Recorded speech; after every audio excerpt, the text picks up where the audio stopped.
What's going on, guys? RagingRaptor here, and I welcome you to a new World of Tanks preview video. Today we have a look at the FW1066 SENLAC. If I pronounce it wrong, please let me know in the comment section below. I'm Swiss, I do not speak English as my mother tongue. Anyway, without further ado, let's have a look at, with this name being obviously a British vehicle, but it is the first tier 8 premium light tank of the British Tech tree, which is at the moment in a super test being tested. To make it a little bit more convenient for you to actually read what I'm showing you and to see the stats, I'm going to let my face vanish and you have no obstructed view of what we are going to have a look at. The first thing will be obviously what Wargaming is going to tell us about the tank. What is special about it? Quite a few things apparently is what they are saying. The turret of this vehicle is at the rear, yet it's a well-rounded light tank with a top forward speed of 65 km per hour and a top reverse speed of 23 km per hour. If those stats are good or not, we are going to that in just a minute when we have a look at the real stats. The SENLAC's gun has good armor penetration with 189mm of the basic round, which presumably will be APCR, not entirely sure though. Small aiming time of 1.8 seconds and decent stabilization. Sounds pretty like a Russian T100LT, if I have to be honest with you. Still, this tank cannot excel at sniping because of its low accuracy. The dispersion is 0.42 at 100 meters. I do plan on doing a video about accuracy. I made it already on German, but I was not able to get it out for English yet. So if you want to see it, feel free to subscribe. Obviously, a little bit plugging right here. Really important is though, I tried to make the difference between Leopard 1 0.27 accuracy and an object for 30U which has a 0.35 accuracy. But again, with all due, it comes sooner or later. Now, the SENLAC's HE shells deal 280 points of damage. They have 90mm of armor penetration, making the Brit a real scourge of enemy vehicles with thin armor. The HE shells fired by the SENLAC travel at the same speed as the basic rounds, 1,200 meters per second. I do not know how much it is in feet, I'm sorry for that. Which means they are way faster than HE shells of other tanks. And this is definitely true. I'm going to give you a little example or a little comparison to that in just a minute. But now, what Wargaming is saying is, gameplay-wise, the SENLAC excuse me, is much like the HWK-30 or HVK, because I'm sometimes too stupid to remember that's W. At the beginning of the battle, you can act as an effective active spotter, provided that even faster vehicles aren't present in your team. By the battle's end, with enemy light tanks already in their garages, you can get more aggressive. The SENLAC has a crew of 3. Please take note that the vehicle stats aren't yet final and may change depending on the test results. So, overall, it sounds pretty darn nifty and I do like the idea behind it. Just one of the last statements over here, provided that even faster vehicles aren't present in your team and that it's great for active spotting. I do not think that this is a good statement because at what this tank actually provides stats-wise. And the problem is the 380 meters of basic fuel range and still my cough. I don't know what exactly it's wrong, and thank you so much, Joe, for your concerns, but I think it's just the dry air at the moment. It's Switzerland after all, and it's still pretty cold out there. So I think Wargaming already told us it feels like the HWK-30, so let's have a comparison with it. And on another note, if the video lagging a little bit, I'm sorry, I am already rendering the German video in the background. And yes, my hardware definitely would need an upgrade, but I do not get so much from YouTube, which I could afford it at the moment. Anywho, HWK-30 on the left side, as you can see, and the FW1066 SENLAC on the right. First and foremost, hit points are 100 less. This is not that big of a deal at first glance, but what is interesting is, if we now say that on average the tier 8 tank has 390 alpha, we can say 1,500 shots divided by 390 gives us approximately 2.948 shots needed to finish off an HWK-30. Meaning, after a sip of water, that in theory, if you get lucky, you can survive 3 shots with the HWK-30. Now, if we take the 1,050 hit points and divide that by 390, we get a little bit into trouble here. As this tank shows us right here, we have 2.7 shots are needed to finish us off. And it doesn't get better. For example, SU 130, which has 520 alpha, can, if he gets lucky, most certainly 2-shot us. While the HWK-30, 520, there we go, has a much higher chance of survival. This is basically what 100 HPs can make the difference in. Armor-wise, no one of those tanks will get any Olympic medals. 22 versus, where is it, 25, 20 on the side each, 8 on the back of the HWK, 11 on the back of the FV1066 SENLAC. 32 in the front of the SENLAC over here, 20 millimeters for the HWK-30, 20 on the side of both vehicles, 20 on the back of the HWK-30, and 15 on the back of the SENLAC's turret. So, if the HWK-30 didn't like artillery, this tank will not like artillery either, as I think this game said. I'm not entirely sure about that statement right there. 650 horsepower is a pretty nifty engine, nothing compared to the 800 horsepower of the HW, but the problem is this tank is a lot lighter. 32.2 HP to ton ratio versus 28.57.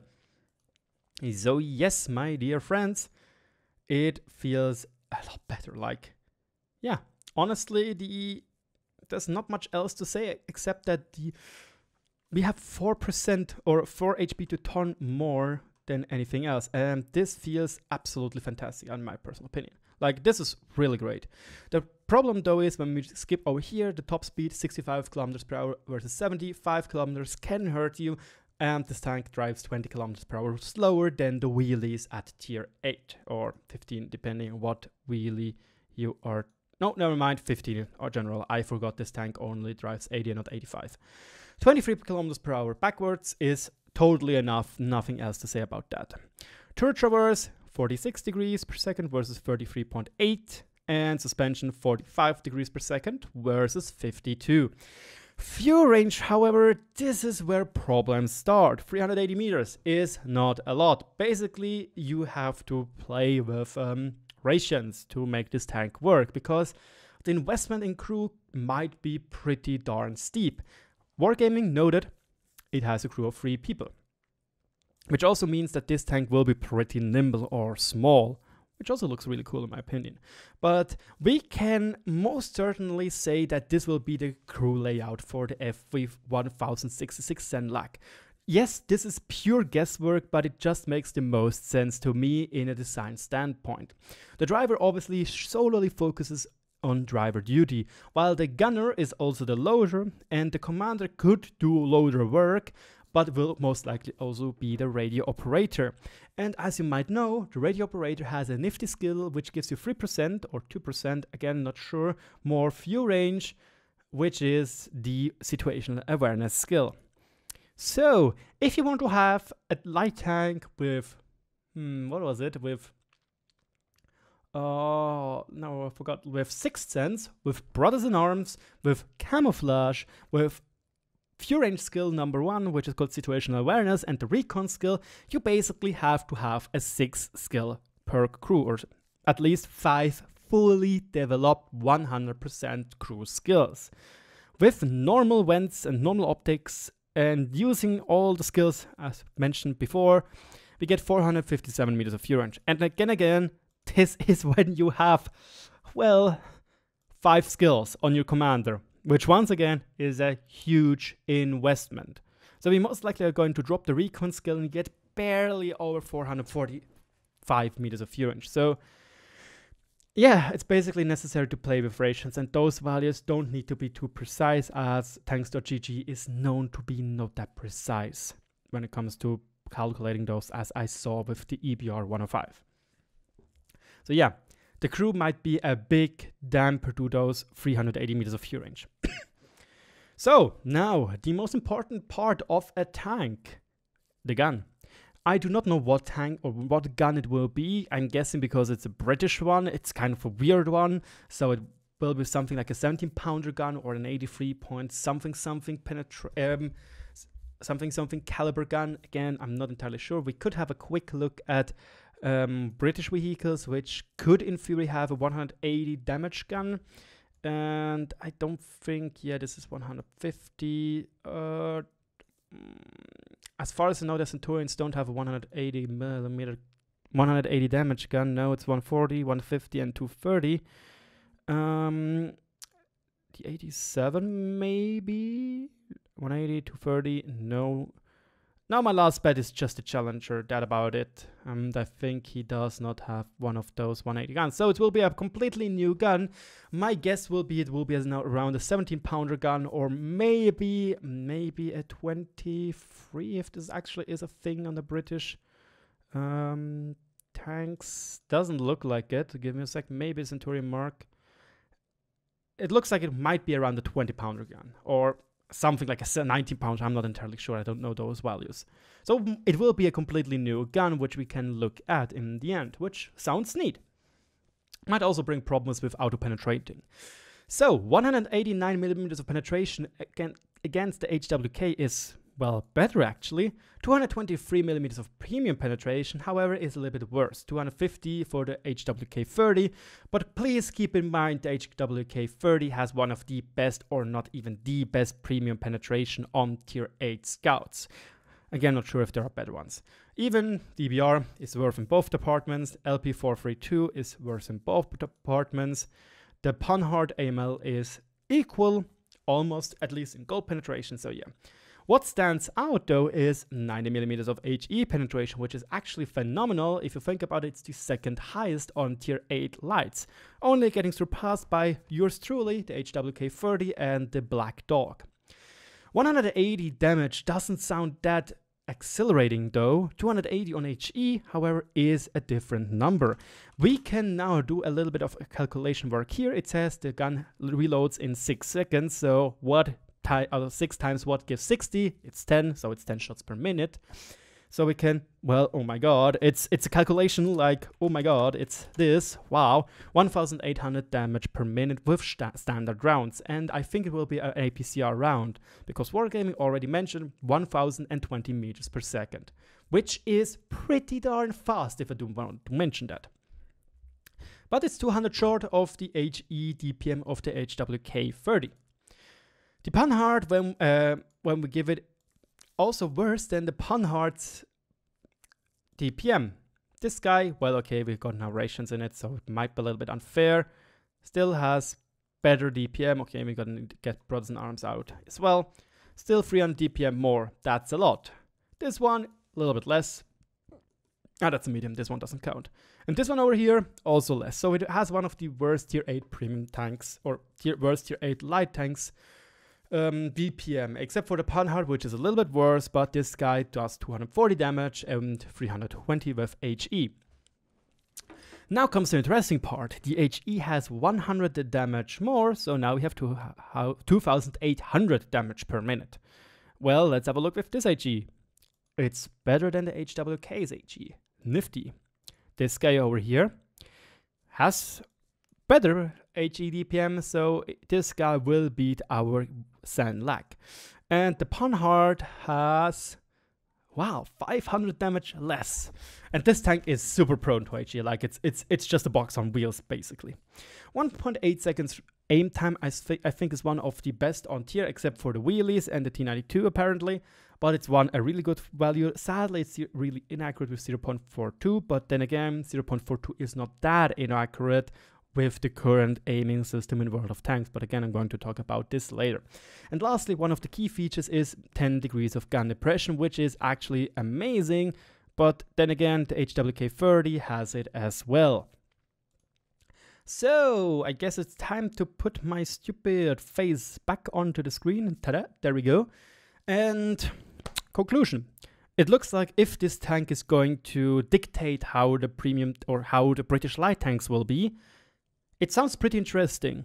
Nimble vehicles, this tank looks small. It has a crew of 3, so basically 2 crew members in the turret and the driver will sit here most likely. It looks like here are the few ports. You can see them here as well. So, well, we can try to aim. So, yeah, there are the viewports. So this is where the driver is going to stand. It might be a problem though to play this tank with rations like is with the LT432, where you will burn pretty easily in the front because the fuel tanks are there. This tank has the problem that most likely, because obviously the ammunition it looks like and the turret ring will be located over here, yeah, the engine and fuel tanks will be up front. So this tank will burn a lot, I think. Again, I don't know the full stats obviously about that or how percentage of burnage.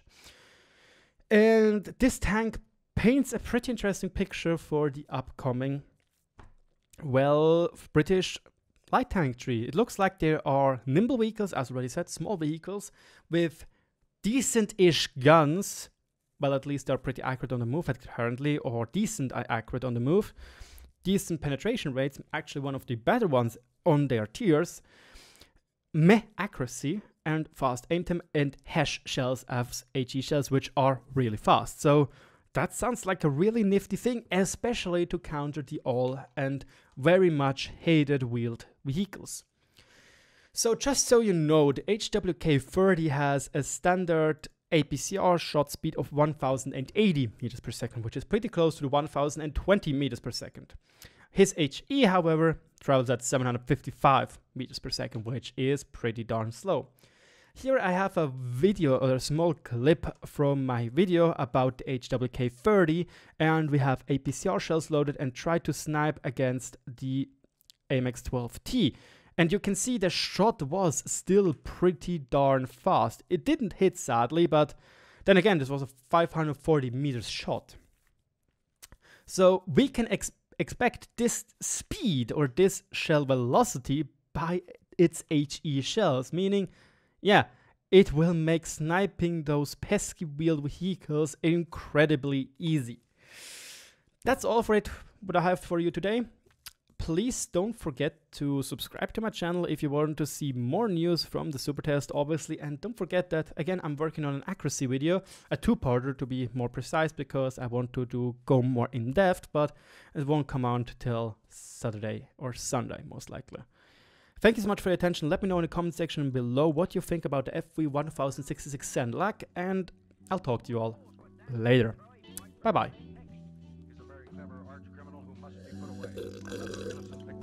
Hehehe